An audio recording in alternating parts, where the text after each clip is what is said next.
Good evening, everyone. Welcome back to the RC07 webinar series.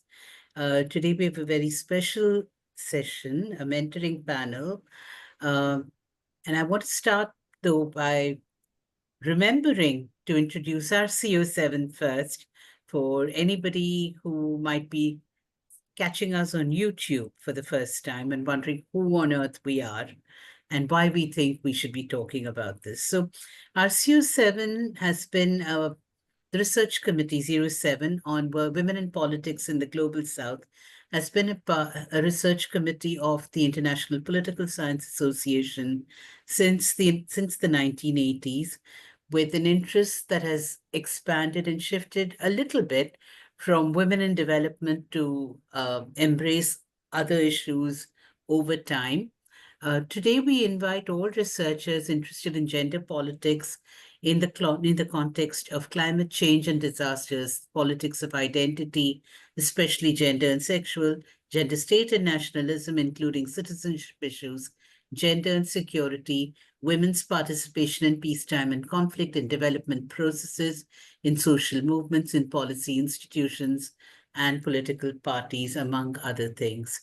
So it's a bit of a catch-all committee, and the term Global South also for us does not indicate a geographical location, and anybody working on the experience or consequences of marginalization anywhere is welcome to join us and join our conversations.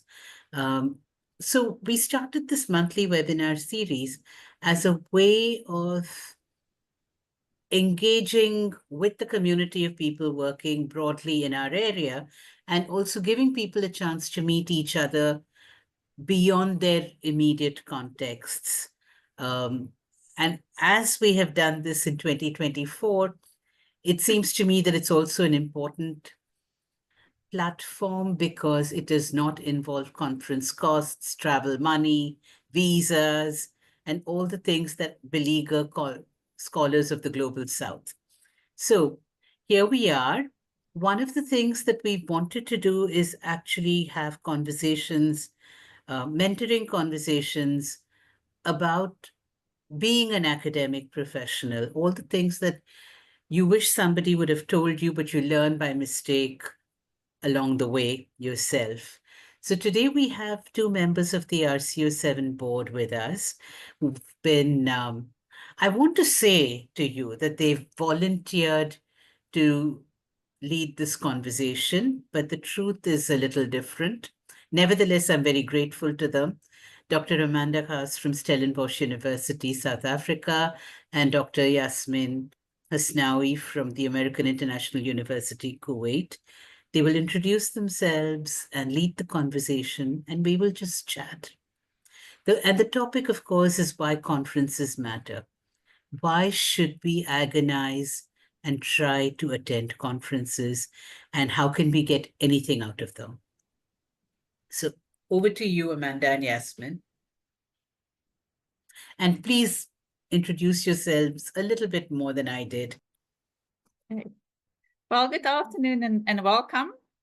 I hope that this mentoring sessions will mean something to you. I am a professor of political science in Stellenbosch University in South Africa, but I also hold the National Research Foundation funded chair in gender politics. And so I'm sort of more or less at the end of my career. I've had a 35-year career and in the academic environment. So I've never been anything else but an academic. And I think I've learned a lot of lessons along the way, and I think it's important that we speak to younger scholars. Those of you who are just embarking on your careers, that there are some things that we need to think about when we think about conferences, for example. And I'm going to say a few things about conferences that I think is quite important.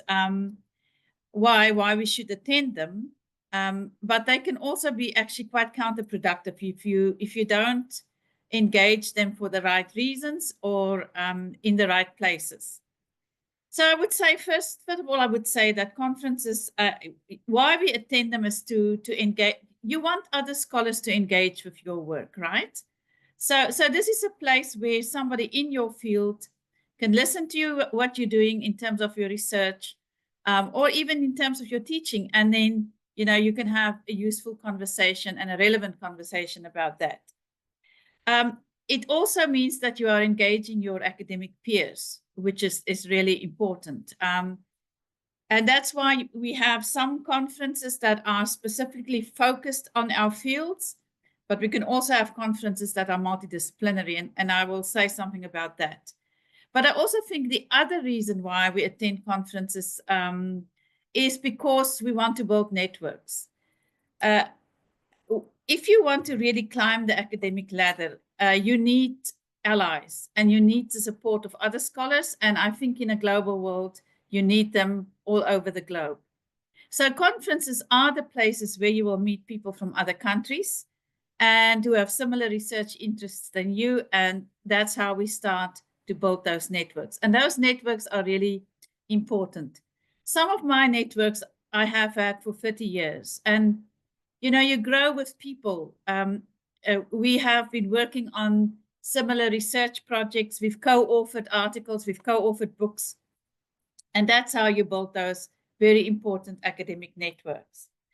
But I want to distinguish between among different types of conferences. And I think that's really important that we think about this. So let's start with the professional disciplinary focus conferences like IPSA, like the International Political Science Association Conference. That's where you will meet other political scientists. But these conferences are normally very big because they're international conferences. So you can have a few thousand people involved. And in that sense, it's quite scary if you go there for the first time. And it's often quite expensive too, because you have to fly somewhere. So you have to consider whether this is worth your while. So what I think is important is that you join a research committee of such an organization. Like we are Research Committee 07, Women in the Global South, and we form a network. And I think we've actually strengthened this network now with these webinar series. So that's where you will get more focused attention. You will get people really focusing on what you are doing. And it's not, you won't feel swallowed up by this big conference. So that is why I would suggest that you can pick more than one. I'm a member of more than one research committee, but it's very focused on the different type of work I do. But then there are multidisciplinary conferences. Now, some of them can be big, some of them can be small. If we take a conference, it's also an annual conference. It's called At Gender, and it's multidisciplinary. So you get political scientists, sociologists, literature, queer studies, biology, whatever. So that is, then you also have to make sure that you focus on the panels that deal specifically with your interest, right? Because these conferences are also very big, but they're not a specific field. They're not political science. They will have all kinds of fields, and that's why we call them multidisciplinary conferences. Then there are conferences that are organized by stakeholder organizations. Now, one of them is, for example, that I belong to is the International Research Association of Institutions of Advanced Gender Studies, called RINGS. Now, every second year, RINGS have a conference somewhere in the world, but this specifically deals with people who work in centers of gender studies, right? And you can see that in this sense, those conferences are much smaller, they're much more focused, they probably have a theme, they're thematized. So, maybe, one of the recent ones was anti-gender ideology and how do we deal with anti-gender ideology and populism, something like that. So those are more advanced and more focused conferences.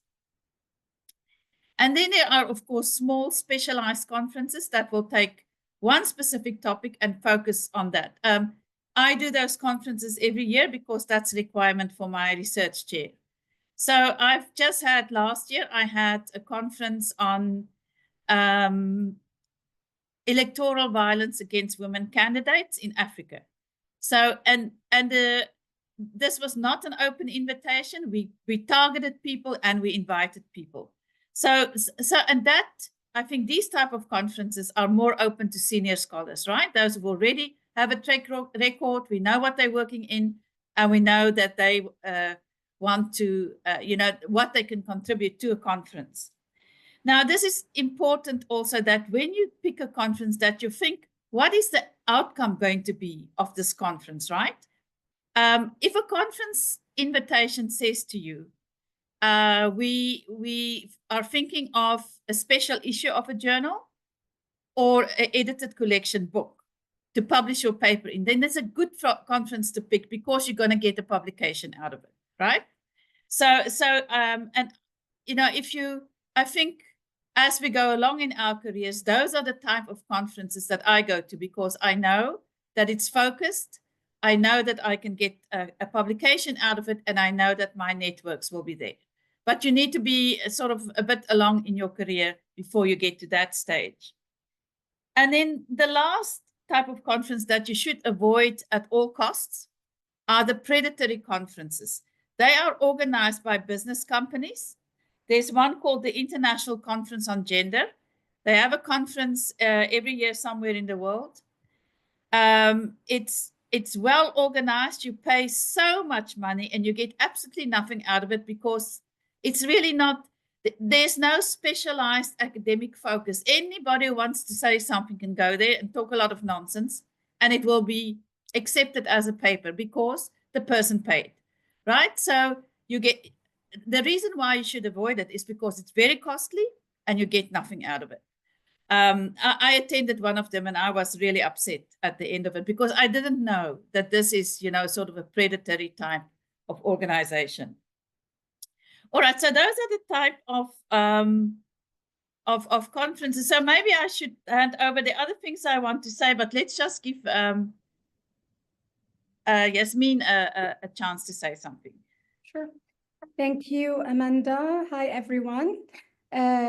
You've hit the nail, Amanda, but I'm just gonna compliment you about what you said. I'm not gonna go deep into like the types of conferences, but rather why should we attend the conferences? Yeah. Before I start, my name is Yasmine Hasnaoui. I am an assistant professor of political science and international relations at the American International University in Kuwait. I've taught in several universities in the US, UMass, Amherst College, and besides academia, I had also 10 years of experience in administration with the with international organizations like USAID and also with the Moroccan government. So I would like first of all to share with you my little story and hand-on experience on why conferences matters to me. I would say that academic conferences matter to me. I would say that thanks to where I am right now, I would say 50% are thanks to the academic conferences I attended at.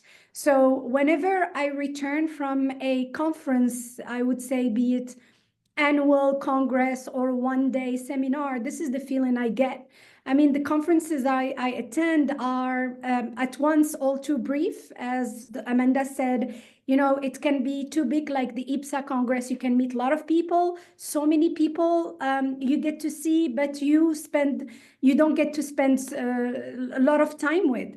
And also there is that test of stamina, like wake up at 7 a.m. in the morning for a quick breakfast, panels, sessions, and meetings all day, dinner with colleagues and the people that you meet, and societies each night.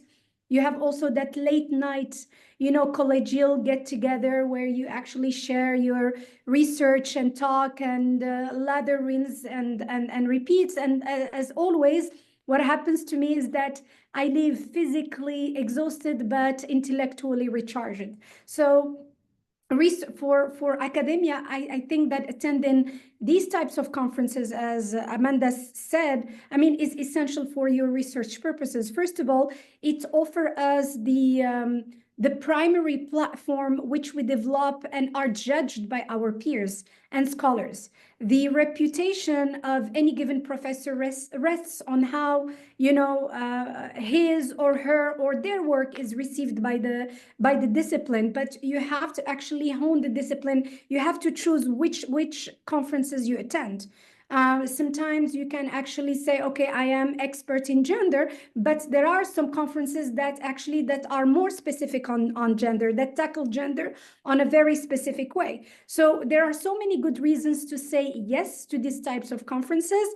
First of all, you get out of your bubble. How? Whenever you work long enough in a specific field, or you risk ending up in a bubble, an echo chamber, if you will. Let me put it this way. You interact with the same people, go about your day according to the routine, and focus on the same thing in and day out. So while I think this kind of isolation can be productive and give you the concentration necessary to dive or to delve into the work you're doing or the expertise you're doing, it also poses a threat of developing like a tunnel vision. So academic conferences, I would say, are the perfect place to leave that bubble for a few days and actively expose yourself to new perspective, people and situations, and also topics.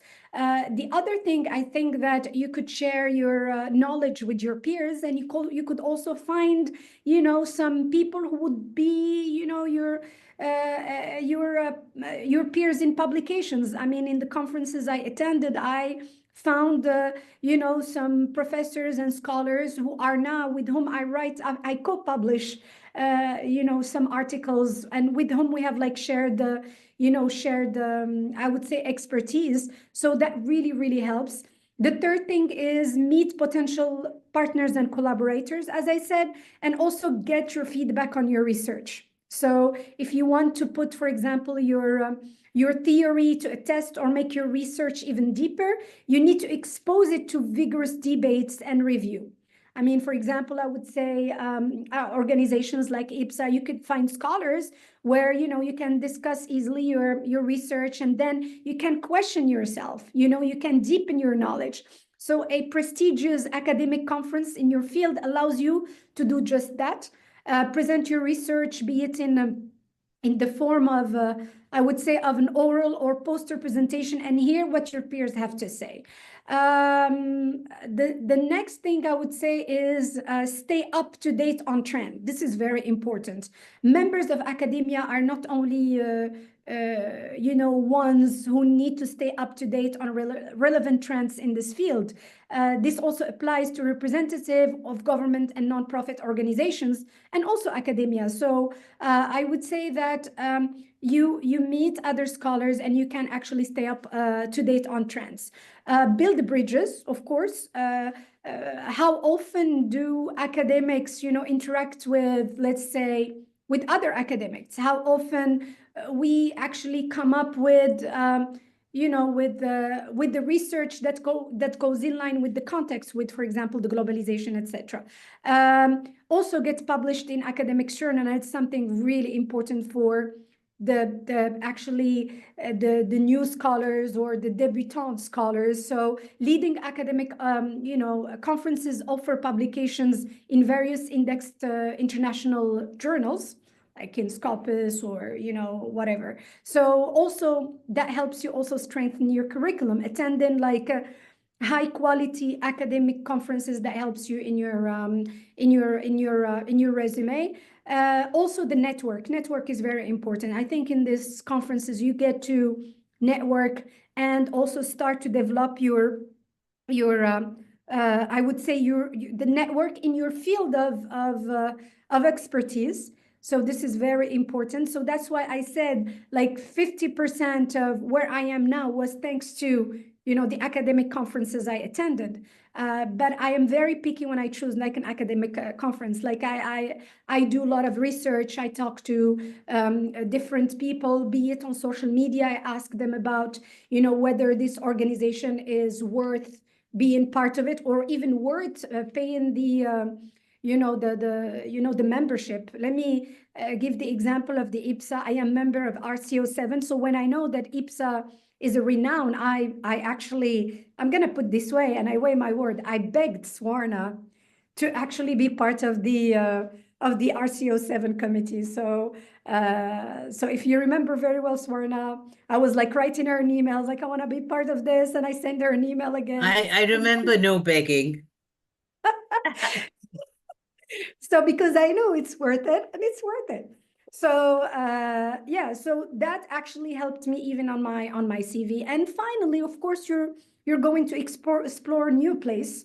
Attending academic conference is a great opportunity to combine, of course, you know, business with pleasure, where you get to meet like another to discover another culture and maybe tweak your subject to this culture. For example, where the Congress is taking place in South Korea, then, you know, I might actually find like a subject that is within my expertise that is very interesting and have it as a case study. So that actually expands your expertise. So I think I'm going to stop here. I'm just sharing what, you know, my hand-on experience on why academic conferences are important, and I'm happy to, you know, to open the discussion with you. Thank you.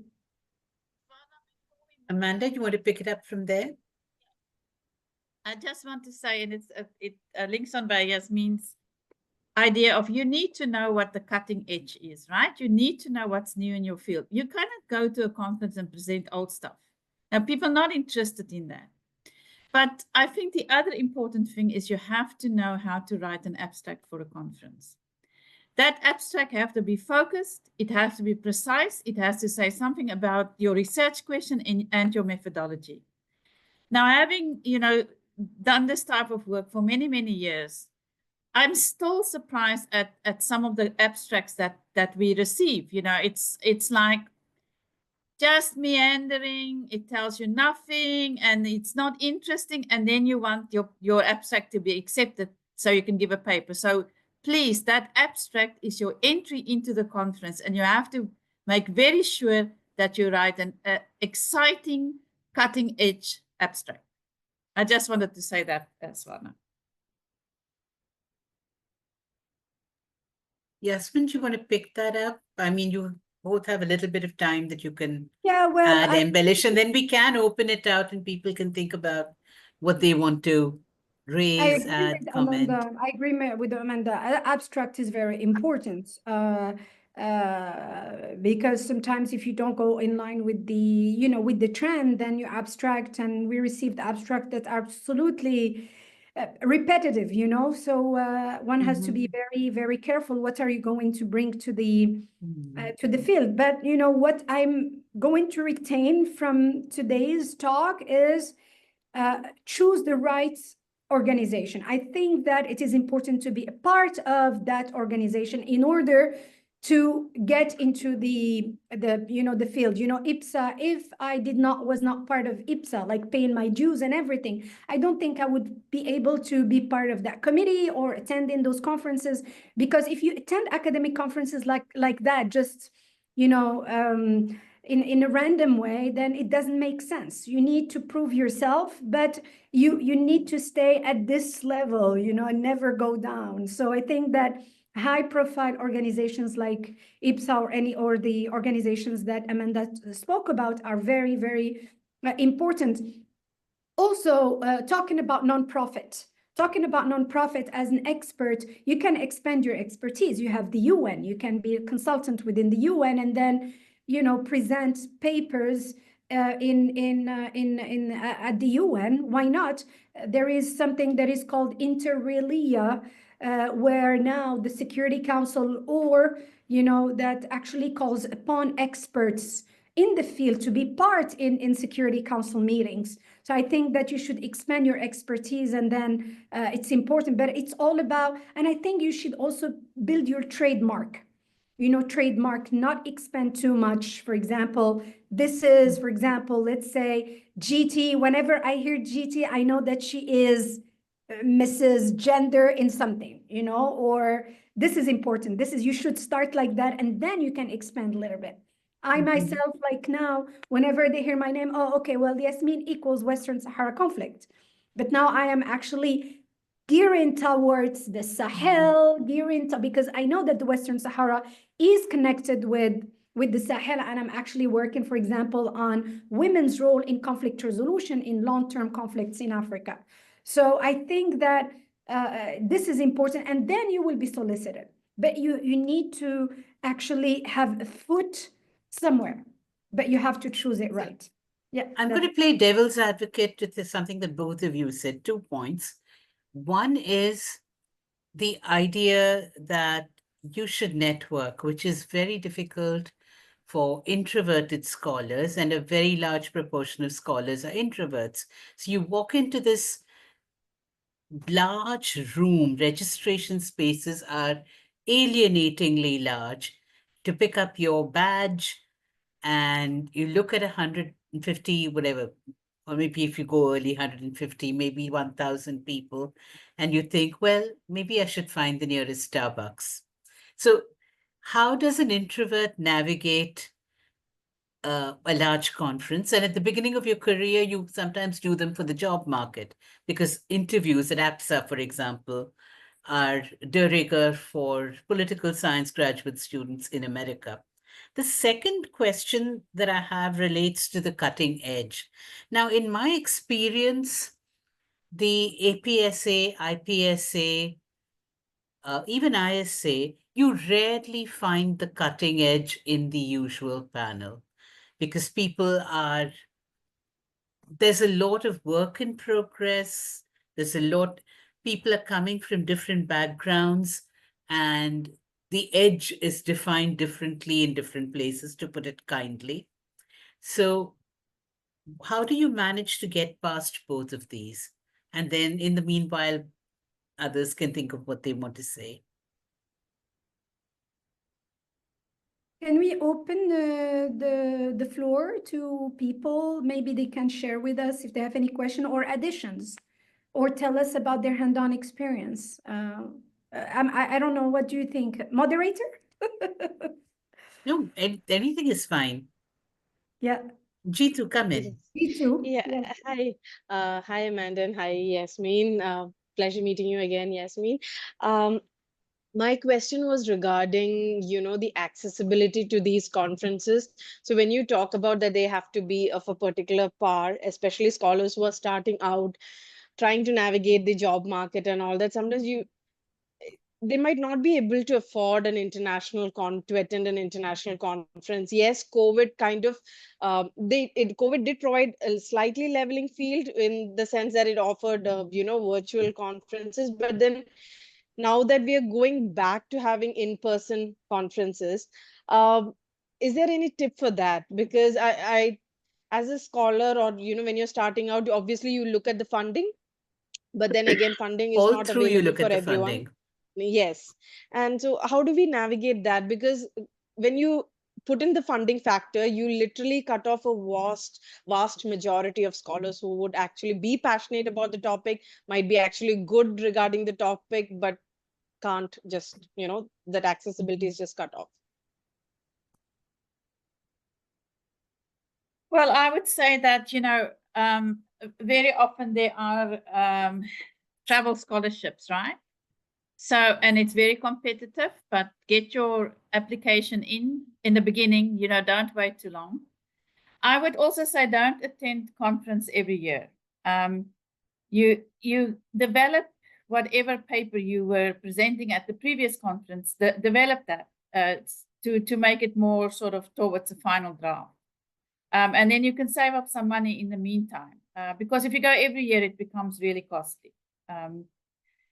Yeah, that's what I would say. I mean, and it is very difficult. And we as a senior scholars have been trying to get, IPSA to understand how difficult it is. But the global north always dominates. So we haven't given up on those battles. I just want younger scholars to know that we're still fighting those battles. Yeah, In and fact, I this agree time with we you. have a round table talking precisely about Yeah. this. Yeah, exactly. At the conference, yeah. Regarding the cutting edge, you're right, Swana, the cutting edge is not in the same place for you know, it's different for different foci of study and so on. But what I'm trying to say is that, you know, if the global trend shows us that populism and right-wing nationalism has become a really serious issue worldwide, then, you know, you need to take that into consideration when you think about your paper. How does it fit into this global context? And that's what I'm trying to say, is just that don't ignore the trends. You know, I mean, where we will hear the cutting edge stuff is normally from the keynote speakers, right? They are asked to be keynotes because that is, you know, they are on the cutting edge. We don't have to be there, but we have to take note of what is really important. You know, sometimes people come with things that we've done 20 years ago and you think, where have you been? You know, we have moved on from that. And I think that's what he's trying to say. Don't get stuck somewhere in the past.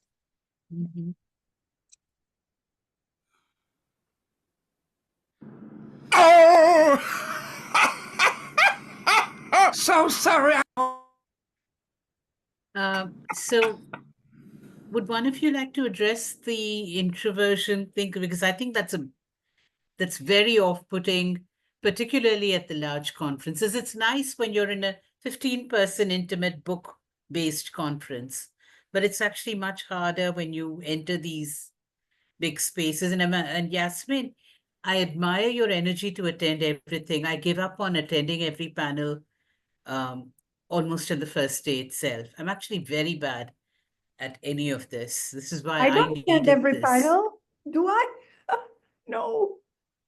Thought you did. But how do you deal with that?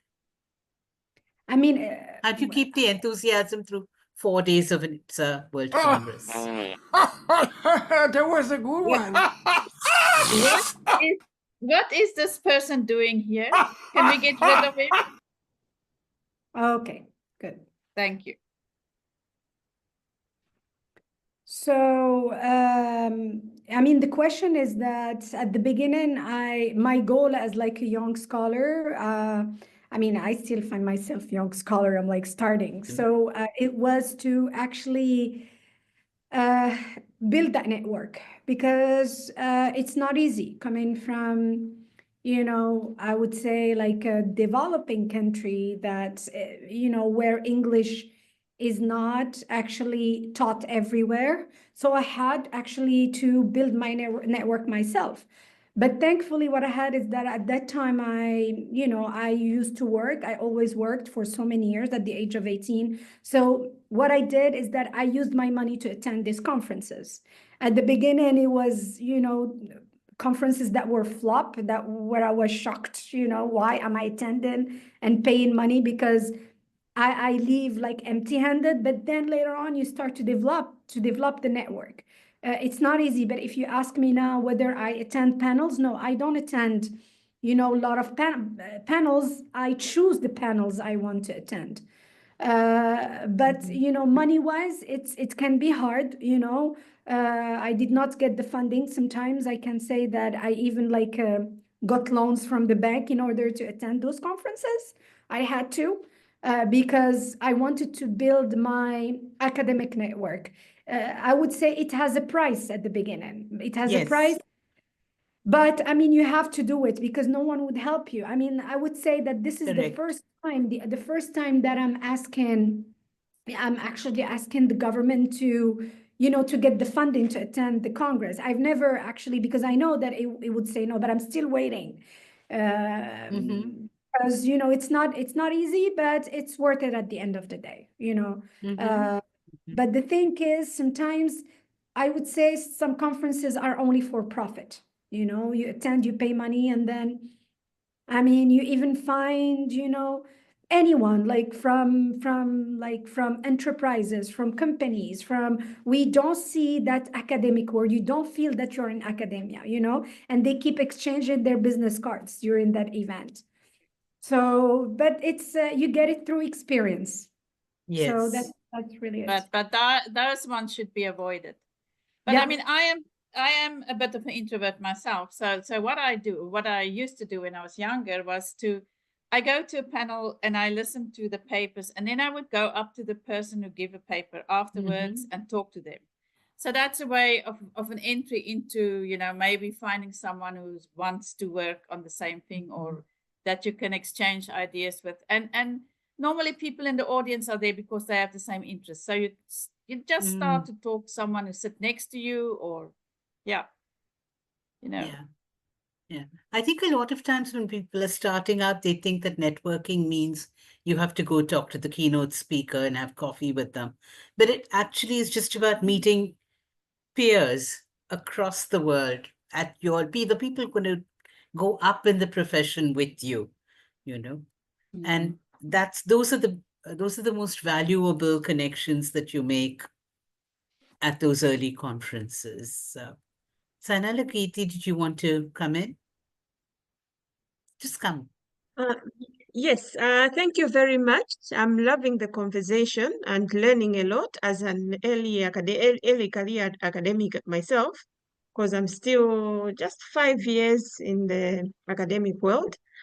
I had a comment on mentorship, because I have attended a few conferences invited by my mentors who are senior academics, but these are senior academics not in political science, but in related fields like law or economics. And yes, I found it easy at that conference because I was like under the wing of this senior academic who could introduce me, ask me to volunteer on some task and do something. So that was very good for me. But then now I'm thinking, how much should I accept to cross into other disciplines? Or maybe I should draw a line and say, I am political science, so I am not going to cross over a lot in case I might lose myself in the other disciplines. So I wanted the House to comment on this. Thank you. Well, you know, I think because we live in such a globalized world that a lot of this research and scholarship is now multidisciplinary or interdisciplinary. So the very strict boundaries that we used to have between political science and sociology and anthropology, it's breaking down.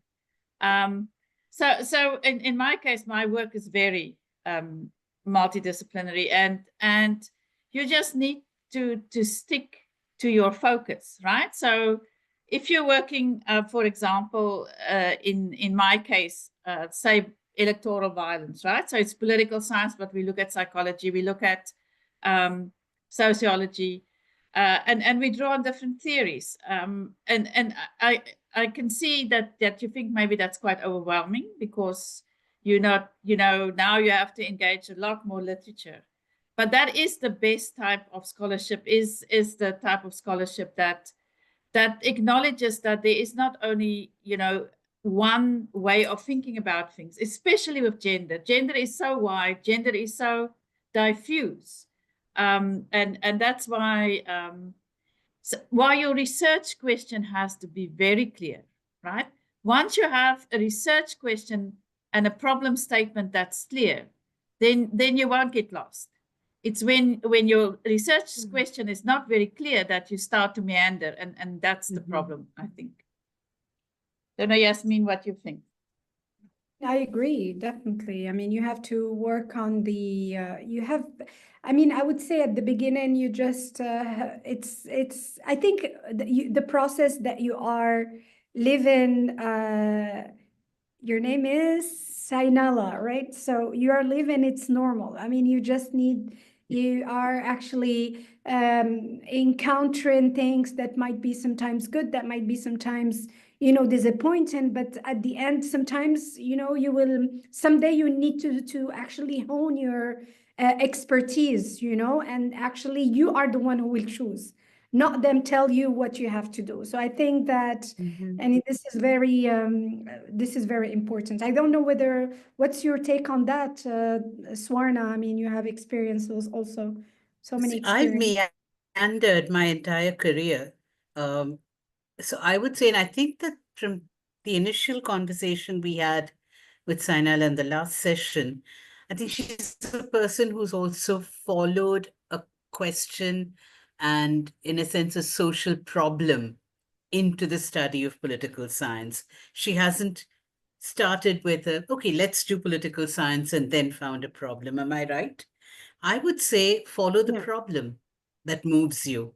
It will take you, as Amanda said, into different areas of work, and it doesn't matter because what we are here for is actually to do something from where we stand with our skills for the betterment of the world. So I think the problem that you care about, whether it's political violence or the resolution of a particular issue, whatever it is, should be the thing that takes you from one place to another. But you brought up the question of mentors introducing you. And since this is also going to be on YouTube as a resource, for anyone who might stumble upon this, who does not have a mentor who is generous enough to do introductions, and there are many more of those out there than the nice ones, I would actually say one thing that has always worked for me is to be the first person who sits on a sofa at a nobody wants to sit down because somehow sitting down is not done. I'm always the first person to find a sofa. And if you sit on one of those sectional pieces in a lobby, 5 people will sit with you. That's your first network, you know? And so if you don't have a kind mentor who will introduce you to anyone, then try my sofa settee technique.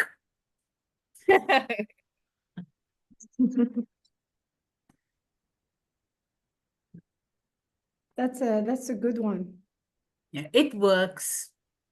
It works. Everybody wants to sit. Nobody wants to be the first person to sit.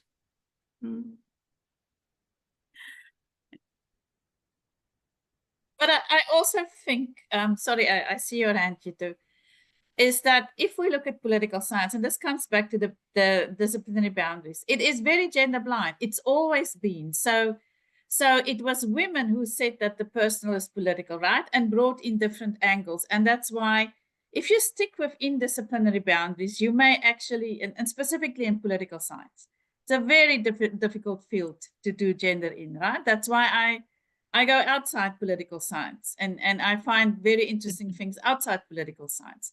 And in that way, we enrich political science, right? Yes, agreed. Yeah. Jitu? Jitu?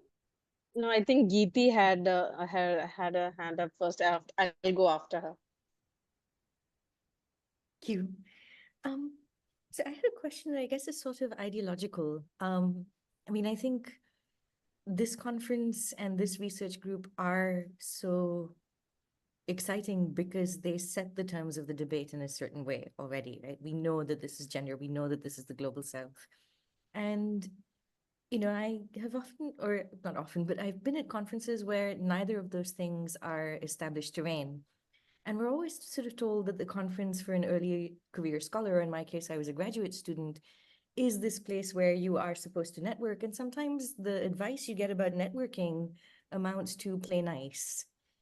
And I don't always want to play nice if I'm in a room where I have to assert that gender and sexuality are important, or if I have to say that, you know, when we're talking about urbanization in the global south, we need to deal with the informal sector, not simply as a problem to be eradicated. I was wondering if you could just talk about your experiences of situations like that, because I think for me, you know, right now I'm starting out and I'm, you know, Sparna, doing exactly what you suggested, which is to sort of follow the problems that move you and talk to the people who want to talk about those things. But I imagine that as I'm building more of a career, I might also want to step out of that and start talking to the people who are not moved by the problems that I'm moved by. And so I just wondered if you could talk about those experiences and any advice on how to do that. Well, what I can say is, you know, of course, that's what we want to do, right? We want to talk about what moves us to people who don't, who are not moved by that. But the only way you can do that is to establish yourself as a good scholar, right? So that is through your publications. Once you have those publications, then, you know, I very often think that that male scholars, when you talk about gender, they roll their eyes, right? And they think, you know, what nonsense. But Yeah. the moment you establish a track record as a good scholar, then it's not so easy to dismiss you. And I mean, this is not going to happen right now when you're a graduate student. You will have to work at it for a while. But what I can say to you is, don't let that sort of dismissive attitude upset you, and don't let it derail you.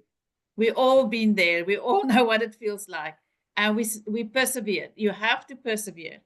And I think what is important in the time you are living in, when I started out, and this was at the end of the 1980s, there were very few scholars working on gender. I mean, we were all women, and it was a new field. And now you have four mothers, you have peers, you can form networks, which is, in that sense, gives you a little bit more of an advantage than we used to have. So, but don't let it upset you. It's going to happen. Roll your eyes back at them. That's what I say. Yeah.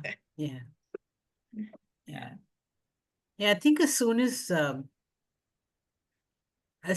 one is old enough or senior enough to push back, it's really important to push back, particularly in settings where people are watching you. Because I always think, I mean, I still get gaslit on panels, and I think that if I don't push that back, then there is a first-year graduate student in the audience that's going to think, this is how it is to be a woman. This is how women academics must behave. So as the nice thing about the passage of time is that it is less risky to be nasty. And so you can just say, you know, and someone says, you know, madam, very courteously. People are so courteous when they want to put you down. Madam, I really don't think this is a problem. I really don't think you know what you're talking about. I've just become rude over the years because, you know, if we don't push back now, then who will? But I think quite seriously, and I'm looking at the time and I'm thinking really about how does one come into a conference? What does one bring into a conference? Used to be that we would have to carry 20 copies of the paper or 50 copies of the paper to give out at our panels. That's not necessary anymore. But do you remember that, Amanda? We used to have to drop off 25 copies in the IPSA way down paper your room. Luggage, you know, way down your luggage. And then bring those papers back that other people wrote. So, you know, what are things that people should remember to pack? I'm thinking about this, not just the six of us, but as a conversation that other people might find useful too. You know, business cards. I still do business cards. I like paper. Yeah. You know? But if you're smart and you know how to do that on the phone and QR card things to people, then that's a good thing to prepare in advance as well. Do you carry your CV to conferences? Yeah. Sorry? Do you? Yes. So I was just I wanted to just share my experiences, as Geeti was saying about, you know, being a voice out there. I think last time also I was telling Swarna that because I work in a kind of different field, but gender is my passion. So it's like, you know, trying to navigate both the fields at the same time. And I've gone into many international security related conferences where they just don't want to talk about gender at all. And when I've started asking about, you know, do we include the gender aspect, when have you considered about it, there are actually military officers who come back. There was this conference where just before I entered itself, there was a senior officer who told me that, see, we are not going to entertain any questions on gender, so please don't ask. This is a very international security related conference. Don't ask about gender. So you have those kind of, and I mean, you know, listening to all of you, I mean, what Swarna was saying, I think we'll have to build up this thing to be outright rude, in the sense of saying that, you know, you can't speak about security without the gender aspect. So yes, and yeah, sorry. Yeah. Go ahead, Amanda. No, I just want to say that's when you push back, because that's absolute nonsense. And the world looks the way it does because nobody takes in consideration, what's happening to women. And Yasmine will know all about this in your work. So maybe you want to talk about that, but that's absolute nonsense. Yeah, well, actually, sometimes you need to impose yourself, I mean, I would say my case, I mean, I've been working on the Western Sahara conflict, and I am the only woman in Morocco that talks about it in English. There is no woman that talks about it. And sometimes I find myself the only woman in a panel where there are men. I am rejected. I'm really rejected. So sometimes they say, oh, well, there is little interest. Well, come on, there is little interest. So now I'm adding up that gender thing. Why men are only sitting in the negotiation process? Why cannot see like women in that? And women are important because when you think about, in Western Sahara is more tribal. So the woman has an important role when it comes to that tribalism. So it can play a role in negotiations. So when you bring that up, when you go to Western Sahara, you would say women are the one, we call them the Minister of Interior. Women are it means that men listen to them. Okay, well, men listen to them, but they're not part of the negotiation process. So sometimes you have to impose yourself. It's very, very, and sometimes you feel rejected. When you say something, there is no reciprocity, but it's all like you have to impose yourself, in the specific field you work on. And I'm sure that one day or another you will get there. So yeah. Yes, and what you do is you raise consciousness. You may raise one person's consciousness, but that's one person you have, given something to think about. But you can always remind them of UN Resolution 1325 that says women have to be included. So, where does this idea come from that we're not talking about women? Yeah, makes me really angry.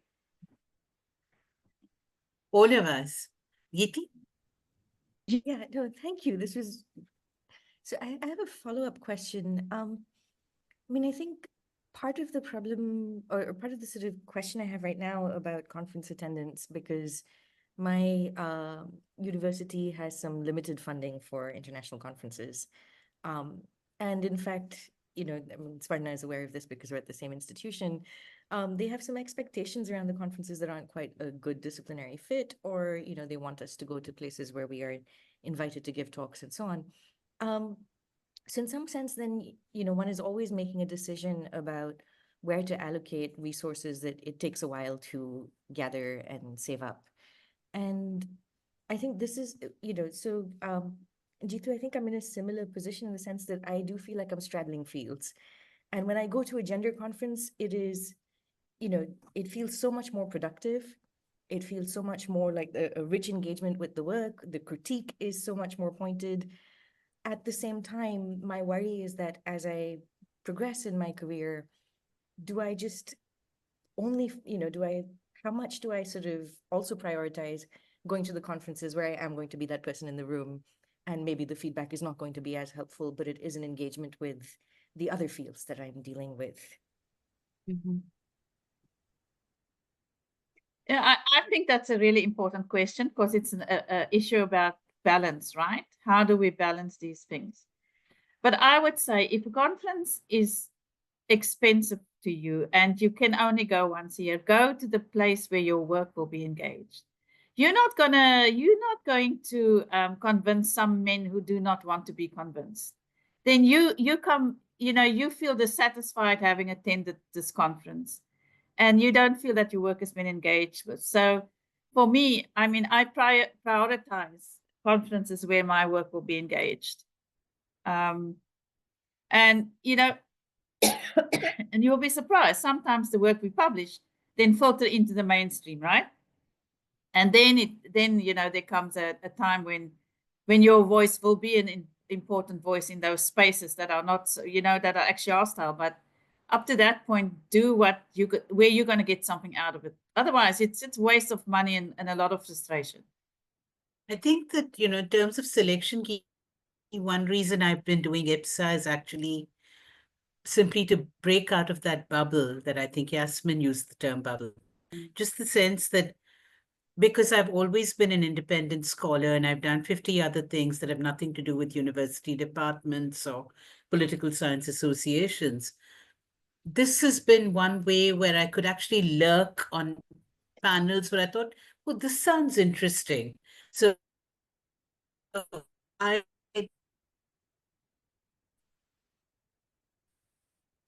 am a little Swarna, are you breaking up? bit of a political science tourist.